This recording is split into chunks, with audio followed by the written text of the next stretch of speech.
కోరుకుంటున్నాను. ఒక గజం స్థలం కోసం అన్నదమ్ముల మధ్య విభేదాలు, కోర్టులకు వెళ్ళి చనిపోవటాలు, కొట్లాటలు ఉన్న పరిస్థితుల్లో 33,500 ఎకరాల భూమిని చంద్రబాబు నాయుడు గారి పిలుపు మేరకు ఇచ్చిన మీ అందరికీ ఉద్దేశించి మాట్లాడవలసిందిగా కోరుకుంటున్నాను. ఓకే అమ్మా.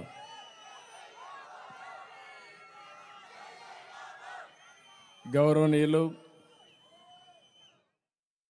జనసేన అధినేత ప్రియతమ మిత్రులు పవన్ కళ్యాణ్ గారు, వేదిక పైనున్న తెలుగుదేశం పార్టీ జనసేన నేతలందరికీ ఈరోజు అమరావతిలో మాకు ఘన స్వాగతం పలికిన అమరావతి రైతాంగానికి, రైతు కూలీలకు, ప్రజలందరికీ కూడా పేరు పేరున మనస్ఫూర్తిగా నమస్కారాలు, అభినందనలు, శుభాభినందనలు. మొట్టమొదటిసారిగా భోగి, సంక్రాంతి, కనుమ పండుగ శుభాకాంక్షలు మీకు అందరికీ. తెలుగు జాతి పెద్ద ఎత్తున జరుపుకునే ఏకైక పండుగ సంక్రాంతి. ఆ సంక్రాంతి ఈరోజు మన అమరావతిలో జరుపుకోవడం నేను చాలా సంతోషంగా ఫీల్ అవుతున్నాను. ఒక పక్క బాధ ఉంది, ఒక పక్క హోప్ ఉంది. మళ్ళీ భవిష్యత్తు మంది. తప్పకుండా అమరావతి కేంద్రంగా, మన రాజధానిగా ఇక్కడి నుంచే పరిపాలనే కాదు అభివృద్ధికి కూడా ఈ సంక్రాంతి నాంది పలుకుతుంది. ఇంకొక పక్కన మనం చూస్తే సంక్రాంతి అనగానే మనకు గుర్తొచ్చేది పాడి పంటలు ఇంటికి రాగా బంధువులు, కుటుంబ సభ్యులతో ప్రపంచంలో తెలుగువారు ఎక్కడున్నా మళ్ళీ జన్మభూమికి వచ్చి బంధువులందరితో కలిసి కుటుంబ సమేతంగా ఈ యొక్క సంక్రాంతి పండుగ జరుపుకుంటాం. నాకు బాగా జ్ఞాపకం. మా మిస్సెస్ అయితే 30 ఏళ్లకు మునుపు ఎక్కడ మీరు అన్నా ఉండండి, సంక్రాంతికి మాత్రం నారావారిపల్లికి రావాల్సిందేని పట్టుబట్టి అందరం కూడా నారావారిపల్లికి పోతున్నాం. అందుకే ఇప్పుడు అందరూ పల్లె పిలుస్తోంది సంక్రాంతికి రమ్మని. ఎక్కడికక్కడ నిన్న కూడా చూస్తే రోడ్లన్నీ జామ్ అయిపోయినాయి. అందరూ కూడా పల్లెలకు వచ్చే పరిస్థితికి వచ్చింది. ఈ సంస్కృతి ఇంకా రావాల్సిన అవసరం ఉంది. భోగభాగ్యాలు తీసుకురావాలని ప్రార్థిస్తాం. ఇప్పుడే మేమందరం కూడా ఇక్కడ భోగేసాం. అన్నీ 1-2 కాదు, పాత వస్తువులను భోగి రోజున మంటలేస్తాం. చిన్నప్పుడు కూడా చూసేవాడిని నేను. పనికిరాని వస్తువులు, మన ఇంట్లో అడ్డంగా ఉండే వస్తువులన్నీ భోగిలో వేసి కాల్చేసి, అవసరమైతే అందులో నీళ్లు పెట్టి అవి కూడా బాగా కాల్చి స్నానం కూడా చేసి ఉండే పాపాలన్నీ వదిలించుకొని మళ్ళా పుణ్యంతో ముందుకు పోవాలని ఆశతో ముందుకు పోతాం. అందుకే ఈరోజు మీరు చూస్తే ఇక్కడ ప్రభుత్వ అసమర్థ విధ్వంస విధానాల వల్ల ప్రజల జీవితాలు వెనక్కిపోయినాయి. చీకటి జీవోలు, ప్రభుత్వ వ్యతిరేక విధానాలతో మీరంతా కూడా సర్వనాశనం అయిపోయాం. 5 సంవత్సరాలు, నేను 45 సంవత్సరాల రాజకీయాల్లో ఉన్నాను, కానీ నా జీవితంలో ఏ ముఖ్యమంత్రిని చూడలేదు. ఇది ఒక విధంగా చెప్పాలంటే చీకటి రోజులు. 5 సంవత్సరాలు ఈ అమరావతి దానికి ఒక ఉదాహరణ. మీరు బండి ఇబ్బందులు చూస్తే మాట్లాడతాను. మీరు బండి ఇబ్బందులు అయితే పగవాడికి కూడా రాకూడదు, అన్ని ఇబ్బందులు పడ్డారు. అడుగడుగునా అవమానం. రాష్ట్రానికి అండగా ఉంటామని 35,000 ఎకరాలు భూమి మీరు రాజధానికి ఇచ్చారు. నేను కూడా మీకోసం ఒకటి ఆలోచించాను. ఇంత ఉదారంగా వచ్చిన మిమ్మల్ని రాజధాని నిర్మాణంలో భాగస్వాములు చేసి పేదరిక నిర్మూలన ఏ విధంగా చేయగలుగుతామో, ప్రజలతో కలిసి సంపద ఏ విధంగా సృష్టిస్తామో దానికి నాందిగా అమరావతి కేస్ స్టడీగా ప్రపంచంలోని మిగిలిపోయేట్టుగా మనం ప్రారంభించాం. అది జరుగుంటే అదే జరిగేది, కానీ అది జరగలేదు. అందుకే ఈరోజు మీరు అందరూ చూస్తే అమరావతి ఏవైతే ఉన్నాయో మళ్ళీ ఆ చీకటి జీవోలన్నీ తగలబెట్టాం. ఈరోజు నేను, పవన్ కళ్యాణ్ గారు మేమిద్దరం హామీ ఇస్తున్నాం, మన రాజధాని అమరావతి. ఇది ఆంధ్రప్రదేశ్కి సస్యశ్యామలం చేయడానికి, ఆంధ్రప్రదేశ్కి అన్ని విధాల ప్రజా రాజధానిగా ఉపాధి అవకాశాలు కానీ, ఇంకొక పక్క సంపద సృష్టించే కేంద్రం కానీ, ఇక్కడి నుంచే ప్రజలకు మళ్ళా సంక్షేమ కార్యక్రమాలు అందించే విధంగా పేదల పరిపాలన ఇక్కడి నుంచే ప్రారంభం అవుతుంది. దాని గురించి మీకు అనుమానమే అవసరం లేదు.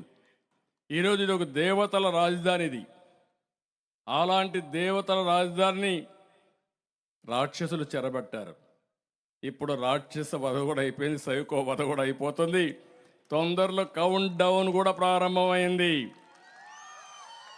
87 రోజులే లెక్క పెట్టుకోండి. ఇంకా ఈ రోజు నుంచి 87 రోజులు కౌంట్ డౌన్ ఇక్కడి నుంచే ప్రారంభిస్తున్నాం. ఈ అమరావతి నుంచే ప్రారంభిస్తున్నాం. లెక్క పెట్టుకోమంటున్నా. అప్పుడే ఆ సిమ్టమ్స్ కూడా ప్రారంభమైన అమరావతిలో కనపడొస్తున్నాయి. సిమ్టమ్స్ కూడా మంచి రోజులు వస్తాయని శుభ గడియలు తలుపు తట్టే పరిస్థితికి వచ్చింది. అందుకే ఇప్పుడిప్పుడే ఎక్కడికక్కడ ప్రజల్లో కూడా ఒక నూతనమైన ఆశ కూడా వచ్చే పరిస్థితి వచ్చింది. మనం ఈరోజు ఇక్కడ మీరు చూస్తే ఒకటి కాదు, చాలా ప్లే కార్డ్స్ అన్నీ కూడా మనం ఇచ్చేసాం. రాజకీయ హింసని, అక్రమ కేసుల్ని, మోసపు హామీల్ని, బడుగు బలహీన వర్గాలు ఉసురుతీస్తున్న మదాన్ని, ఇంకొక పక్కన మీరు చూస్తే 1-2 కాదు, జగన్ అహంకారాన్ని కూడా ఈ బోగిలో తగలబెట్టాం. ఒక అహంకారాన్ని, పేదల్ని పట్టి పీడిస్తున్నటువంటి ధరల పెరుగుదల, అంగన్వాడీ ఈరోజు పండగ పూట కూడా రోడ్డు మీద ఉండే విధంగా నిలబెట్టాడంటే, ఆడబిడ్డల్ని రోడ్డు పాలు చేశాడంటే, వాళ్ళ సమస్యలు పరిష్కారం చేయలేదంటే అది ఈ ప్రభుత్వం యొక్క అహంభావం అని చెప్పి కూడా నేను మీకు తెలియజేస్తున్నా. ఇంకో పక్క యువత తమ్ముళ్ళు చాలా హుషారుగా ఉన్నారు, కానీ మీకు ఉద్యోగం మాత్రం లేదు, జాబ్ లేదు. నిరుద్యోగ సమస్యను కూడా తగలబెట్టాం. భవిష్యత్తులో ప్రతి ఒక్క తమ్ముడికి ఉపాధి కల్పించే బాధ్యత తెలుగుదేశం, పవన్ కళ్యాణ్ గారు ఇద్దరం కలిసి జనసేన, తెలుగుదేశం పార్టీ తీసుకుంటామని చెప్పి కూడా మీకు అందరికీ చేస్తున్నా. ప్రజల కష్టాలు, నష్టాలు, బాధలు, సమస్యలు అన్నీ కూడా ఈరోజు ఈ భోగులో తగలేసాం. అన్నీ మంచి జరగాలని మనస్ఫూర్తిగా ఆశిస్తున్నా. మన సంస్కృతి సాంప్రదాయాలు మీరు ఒకసారి చూస్తే, ఒక పక్క ఈరోజు భోగి, రేపు సంక్రాంతి. సంక్రాంతికి మళ్ళా ప్రతి ఒక్కరి జీవితాల్లో వెలుగు రావాలని మన పెద్దలను ఒకసారి పూజలు చేసి నివాళులు అర్పించి మళ్ళా మన కొత్త క్రాంతుల కోసం ముందుకు పోయే పండుగ.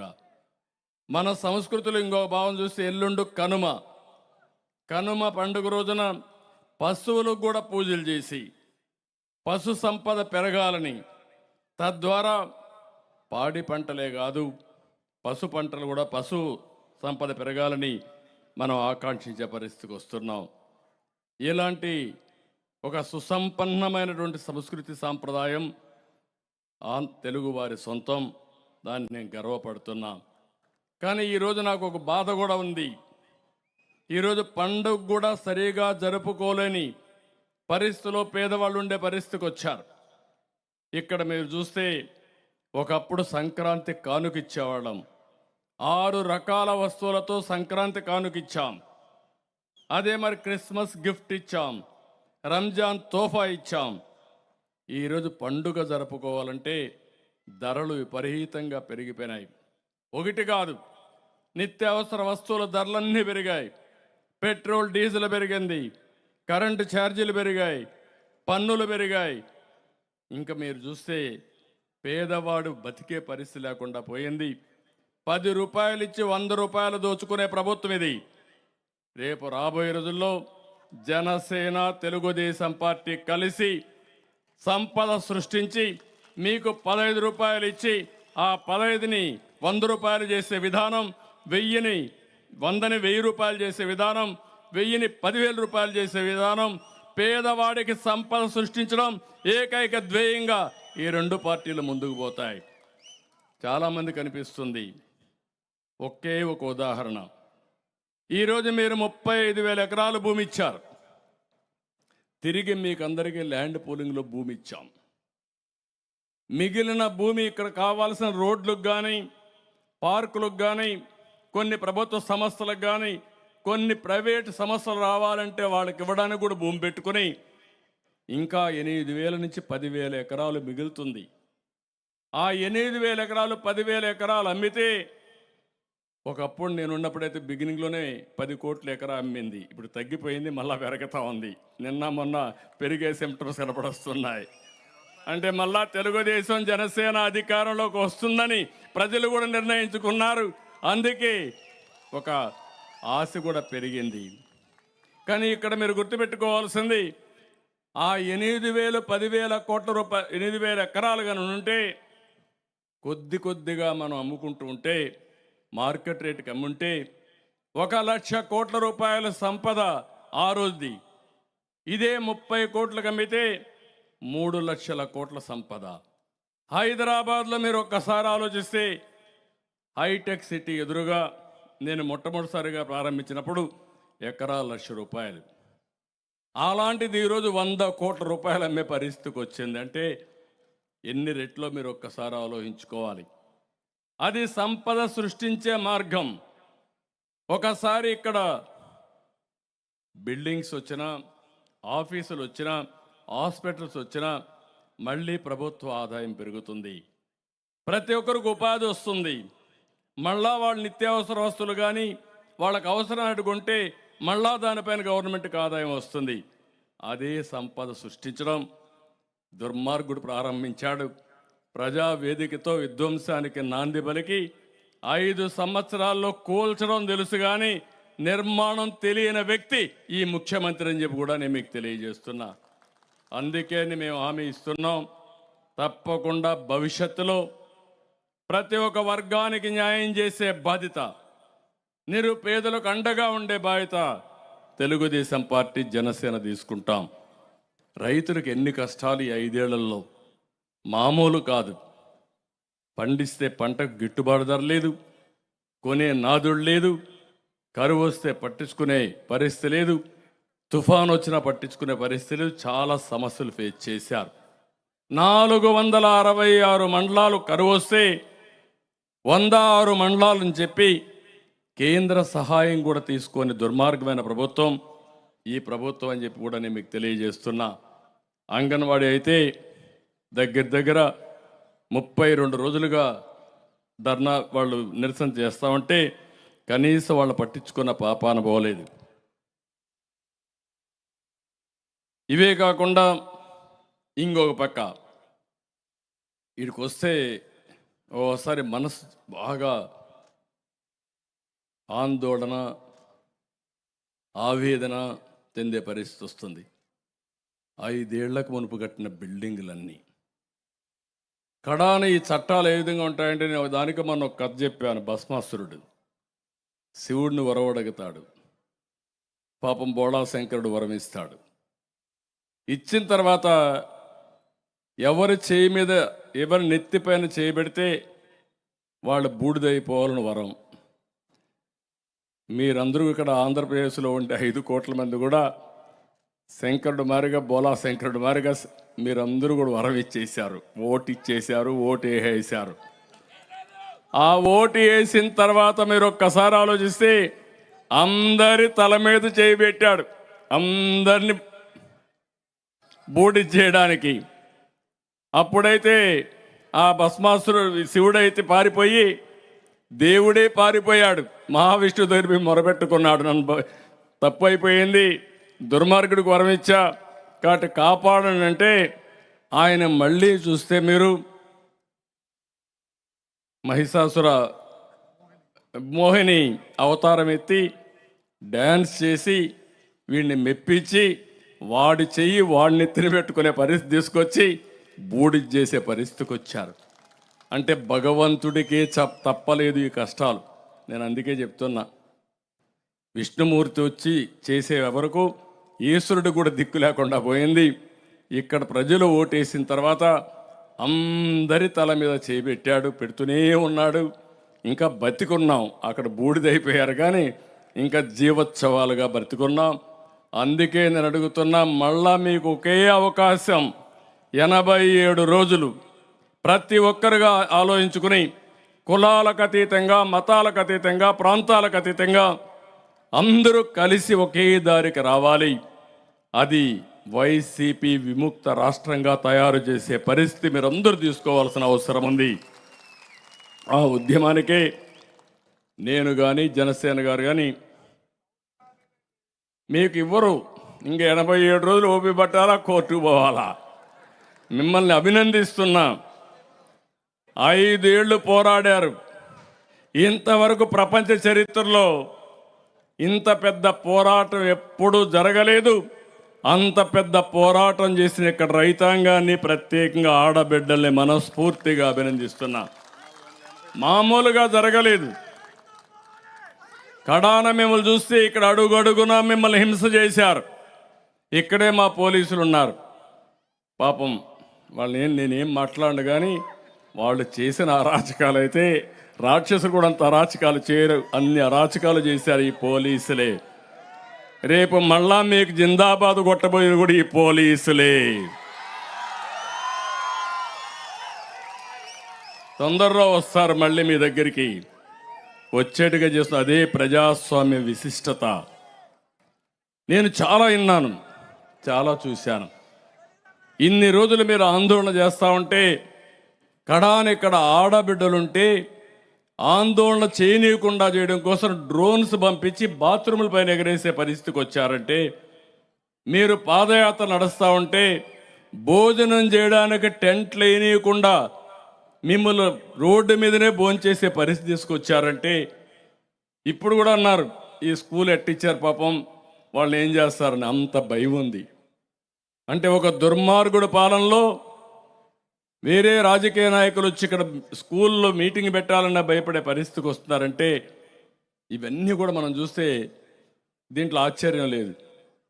ఇప్పుడే రామకృష్ణరాజు, ఒక ఎగ్జాంపుల్ చెప్తున్నా మీకు. రఘురామకృష్ణరాజు, ఆయన ఈరోజు రఘురామకృష్ణరాజు ఒక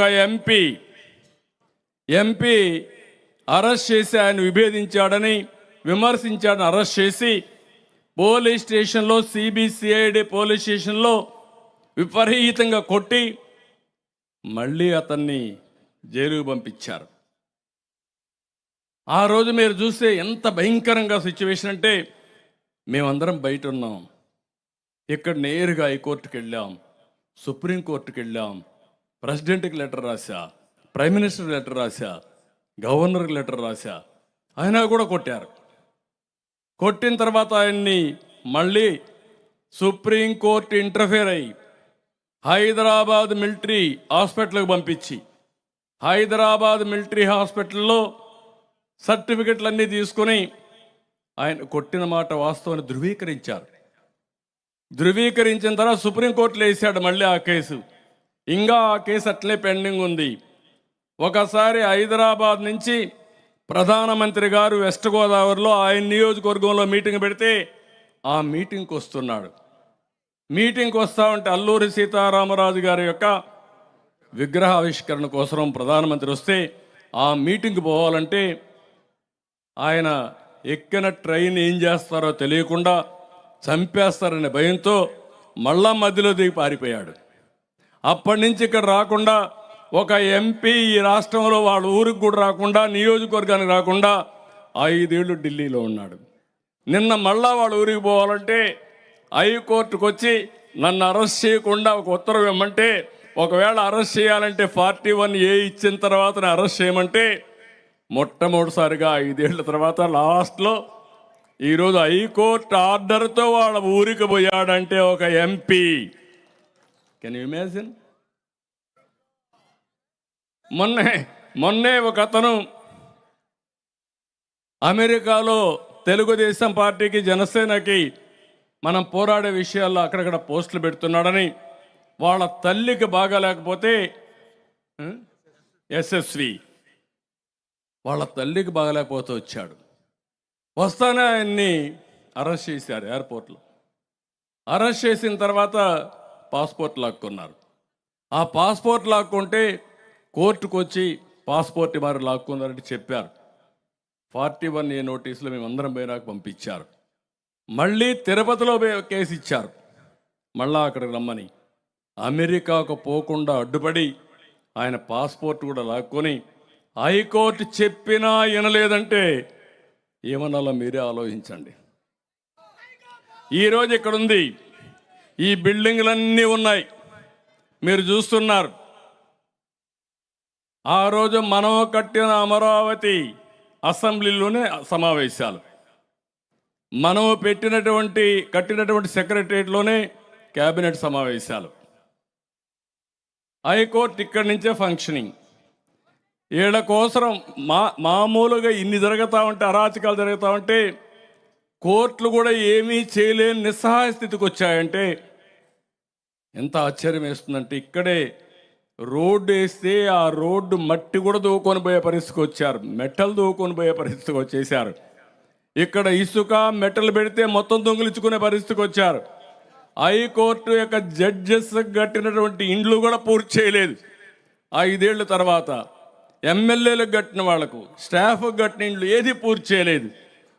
కానీ ఎంత అవస్థపడ్డారంటే, మీరు నిన్న కూడా అమరావతి కాకుండా 3 రాజధానులని విశాఖపట్నానికి పోతానంటే మళ్ళా మీరు ఫైట్ చేసి కోర్టుకు పోతే మళ్ళా సుప్రీంకోర్టులో రావడం, మళ్ళా హైకోర్టుకు రావడం, మీరు ఎక్కిన గడప దిగన గడపే లేదు.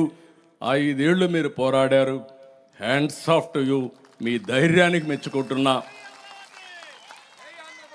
మీ గెలుపు అమరావతి గెలుపే కాదు, 5 కోట్ల ఆంధ్రప్రదేశ్ గెలుపు, తెలుగు జాతి గెలిపేది. తెలుగు జాతి కోసం మీరు త్యాగం చేశారు. అలాంటి త్యాగం చేసిన మీ యొక్క త్యాగం వృధాగా పోదు, తప్పకుండా న్యాయం జరుగుతుందని చెప్పి నేను ఆకాంక్షిస్తున్నా. మీకందరికీ మనస్ఫూర్తిగా తెలియజేస్తున్నా. ఈరోజు సంక్రాంతి సందర్భంగా నేను ఒకటే మిమ్మల్ని అందరినీ కోరుతున్నా, ఎవ్వడు కూడా ప్రపంచంలో ఎక్కడా చేయడు. ప్రపంచంలో 3 రాజధానులు అనేది ఎక్కడా లేదు. ఎలక్షన్ల ముందు ఏం చెప్పాడు ఈయన? విశ్వసనీయత గురించి మాట్లాడతాడు. ఎలక్షన్ ముందు చెప్పింది ఏంటి? అమరావతి రాజధానిగా ఉంటుంది, నేను ఇక్కడే ఇల్లు కట్టుకున్నా, ఇక్కడే ఉంటామని చెప్పి నమ్మించి ఓట్లు వేయించుకొని వస్తానే 3 రాజధానుల ముచ్చట 3 ముక్కలు ఆటాడే పరిస్థితికి వచ్చాడు. అంటే 10 సంవత్సరాలు అవుతుంది, రాజధాని లేకుండా చేశాడు. నేను ఒకటే హామీ ఇస్తున్నాను, మేమిద్దరం కూడా విశాఖపట్నం ఒక ఆర్థిక రాజధానిగా తయారు చేసే బాధ్యత మేము తీసుకుంటాం. ఆ ప్రాంతాన్ని అన్ని విధాలు అభివృద్ధి చేస్తాం, దాంట్లో అనుమానమే లేదు. కర్నూలు హైకోర్టు బెంచ్ కూడా అక్కడ పెడతాం. పెట్టడమే కాదు, పూర్వ వైభవం ఒకప్పుడు 56లోనే 53లో కర్నూలుకి మెడ్రాస్ నుంచి వచ్చినప్పుడు తాత్కాలిక రాజధానిగా ఆ రోజు మనం పెట్టుకున్నాం. మళ్ళీ కర్నూలుకి పూర్వ వైభవం తీసుకొచ్చే విధంగా అభివృద్ధి కార్యక్రమాలు చేసి అన్ని విధాలు అభివృద్ధి చేసే బాధ్యత తీసుకుంటాం. ఈ 3 నగరాలే కాదు, రాష్ట్రాన్ని అభివృద్ధి చేసే బాధ్యత తెలుగుదేశం పార్టీ, జనసేన తీసుకుంటుందని చెప్పి కూడా నేను మీకు తెలియజేస్తున్నా. నేను మిమ్మల్ని అందరినీ ఒకటే కోరుతున్నా, ఈరోజు ఈ రాష్ట్రంలో ప్రతి ఒక్కరు కూడా ఆలోచించాలి. 87 రోజులే సమయం ఉంది. 87 రోజుల్లో ప్రతి ఒక్కరు కూడా ఏదో పర్వాలేదు, ఏమంటే ఏం జరుగుతుంది అనుకుంటే చాలా ఇబ్బందులు వస్తాయి. ఈ రాష్ట్రాన్ని మళ్ళీ పునర్నిర్మాణం చేసుకోవాలి. ఏదో నాకేదో అధికారం కోసమో పవన్ కళ్యాణ్ అధికారం కోసం కాదు, తెలుగుదేశం జనసేన కోసం కాదు, తెలుగు జాతి కోసం, 5 కోట్ల జనాభా కోసం, మీ భవిష్యత్తు కోసం, మీ పిల్లల భవిష్యత్తు కోసం రాష్ట్రం మొత్తమే ఆలోచించాలి. ఇక్కడుండే అమరావతి రైతులే కాదు, అమరావతిలో ఒక వర్గం కాదు, ఒక కులం కాదు, ఒక గ్రామం కాదు, అన్ని వర్గాల కోసం, అన్ని వర్గాల భవిష్యత్తు కోసం మీరు ఆలోచించాల్సిన అవసరం ఉంది. అందుకే సంక్రాంతి నేను చాలా స్పష్టంగా చెప్పాను, ఒక సంకల్పం చేయాలి. ఈరోజు తెలుగు జాతి అన్ని విధాల ముందుకు పోయే పరిస్థితికి వచ్చింది. ఈరోజు తెలంగాణ, హైదరాబాద్ ఉంది. ఆ రోజు వేసిన ఫౌండేషన్ ఎన్ని రోజులు? 25 ఏళ్ళు, 30 ఏళ్ళే. ఈరోజు హైదరాబాద్ మీరు చూస్తే ఎక్కడికో వెళ్ళే పరిస్థితి వచ్చింది. దేశంలోనే ఎక్కువ ఆదాయం వచ్చే రాష్ట్రం, తలసరి ఆదాయం వచ్చే రాష్ట్రం తెలంగాణ రాష్ట్రంగా తయారైందంటే దానికి కారణం హైదరాబాద్. దాంట్లో సైబరాబాద్ తీసుకొచ్చాం, నాలెడ్జ్ ఎకానమీ పోయాం. మీ ఊర్లో మీరు చూడండి, ఇక్కడి నుంచి పోయిన వాళ్ళు, ఐటీ చదువుకున్న వాళ్ళు, వ్యాపారం చేసేవాళ్ళు ప్రపంచం మొత్తం రాణించారు. కానీ ఈ రాష్ట్రంలో మాత్రం రాణించలేకపోయాం. కాబట్టి మా ఇద్దరు ఆలోచన కూడా ఒకటే, తెలుగువారు ప్రపంచం అంతా కూడా నెంబర్ 1గా ఉండాలనేది మా ఆకాంక్ష. 2047కి ప్రపంచంలో ఎక్కడ చూసినా తెలుగు జాతి నెంబర్ 1గా చేయడం మా ధ్యేయం, మా ఆశయం. ఇది జరుగుతుంది. అదే సమయంలో ఈ రాష్ట్రాన్ని కాపాడుకునే బాధ్యత మా ఇద్దరిపైనే కాదు, తెలుగుదేశం జనసేన కార్యకర్తలపైనే కాదు, ప్రతి ఒక్కరిపైన ఉంది. ఇప్పటికైనా పోలీసు వ్యవస్థ కూడా మారాల. ఇంకా కూడా మారకపోతే మిమ్మల్ని దేవుడు కూడా క్షమించడు. నేను చాలా స్పష్టంగా చెప్తున్నా, అపీల్ చేస్తున్నా, గట్టిగా కూడా చెప్తున్నా. నేను కూడా 14 ఏళ్ళు మిమ్మల్ని చూశా. మీరు ఎప్పుడు కూడా దుర్మార్గుడి చేతల్లో బలైపోయారు, అప్రతిష్ట పాలు తెచ్చుకున్నారు. ఈ రోజైనా సంక్రాంతి సంకల్పం చేయండి. ఈ రాష్ట్రంలో మొట్టమొదటిసారిగా సంక్రాంతి సంకల్పం చేయాల్సింది మా పోలీసు వాళ్ళు చేయాల. మీ పిల్లల కోసం మీరు ఆలోచించుకోండి. మారండి. మారకపోతే ప్రజాస్వామ్యం మిమ్మల్ని కూడా మారుస్తుంది, ప్రజలే మిమ్మల్ని మారుస్తారు, మిమ్మల్ని వదిలిపెట్టరు. అలాంటి చెడ్డ పేరు తెచ్చుకోవద్దని మాత్రం పోలీసులు కూడా కోరుకుంటూ, మరొక్కసారి అందరినీ కోరేది, ఈ 3 రోజుల్లో తెలుగు జాతి మొత్తం సంకల్పం చేయాలి. రాతి యుగం పోవాలి, స్వర్ణ యుగం రావాలి. దీనికోసం మనందరం కూడా ఎక్కడికక్కడ చేయాల్సిన అవసరం ఉంది. ఈరోజు పండగ ఏమో భోగి, పాలకుడేమో మానసిక రోగి. ఈ మానసిక రోగిని వదిలించుకోవడం మనందరి బాధ్యత. మీరు 5 ఏళ్ళు నిర్ణయాలు చూడండి, మామూలు వ్యక్తులు ఎవ్వరు చేయరు ఒక మానసిక రోగి అయితే తప్ప. ఆ రోగం ఏంటో మీకే తెలుసు, నేను చెప్పక్కర్లేదు. తెలుసా మీకు అందరికీ? యువత అందరికీ అర్థమైందా లేదు ఇప్పటికైనా? కాబట్టి ఏదైనా యాక్షన్ తీసుకుంటే ఈ పోలీసులు ఆ మానసిక రోగి పైన యాక్షన్ తీసుకోవాలి, కానీ ఈ పేద ప్రజలపైన కాదు, ప్రజలపైన కాదు.